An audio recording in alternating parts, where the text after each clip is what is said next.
Bonjour chers téléspectateurs et internautes et bienvenue à l'actu en cours. Démarrons avec la 65e fête des indépendances au Bénin. Banté accueille la célébration de la 65e fête de l'indépendance dans les collines.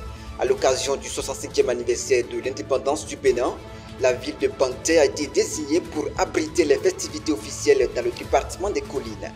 Autorités administratives, forces de défense et de sécurité, élus locaux, chefs traditionnels et populations sont attendus ce 1er août 2025 pour une célébration placée sous le signe de l'unité nationale et du développement local.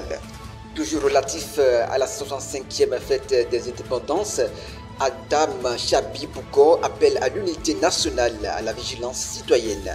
Alors que le Bénin célèbre ce 1er août 2025 ses 65 ans d'indépendance, le délégué départemental de la jeunesse du bloc républicain dans le Borgou, Adam Chabi Bouko, a adressé un message dense, empreint de mémoire, de lucidité et de projection responsable.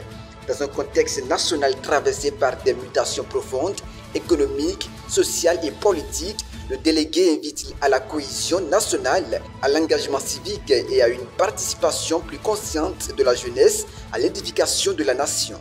En politique, le bloc républicain galvanise ses troupes dans la 10e circonscription, cap sur l'unité pour la victoire électorale. À Saverne, le BR renforce ses bases. Ce samedi 27 juillet 2025, les leaders du parti ont rassemblé militants et sympathisants de la 10e circonscription électorale dans une grande réunion de remobilisation pour affirmer une seule ambition, plus unis, plus forts vers la conquête des urnes à venir.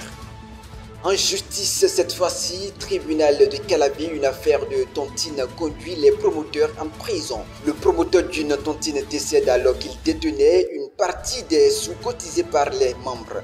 Ne sachant plus à quel sens se vouer, les membres du groupe ont saisi la justice, ce qui a conduit à l'arrestation de 2 proches collaborateurs du promoteur. Le préjudice est estimé à 7 millions de francs CFA à la barre. Les prévenus ont plaidé coupable mais affirmant que la plus grande part est détenue par le promoteur décédé. Ils ont soldé 1 800 000 francs CFA, représentant une partie de la somme due. Ce que les plaignants se sont partagés sur place. Le dossier est renvoyé au 14 octobre pour continuation selon Bip Radio.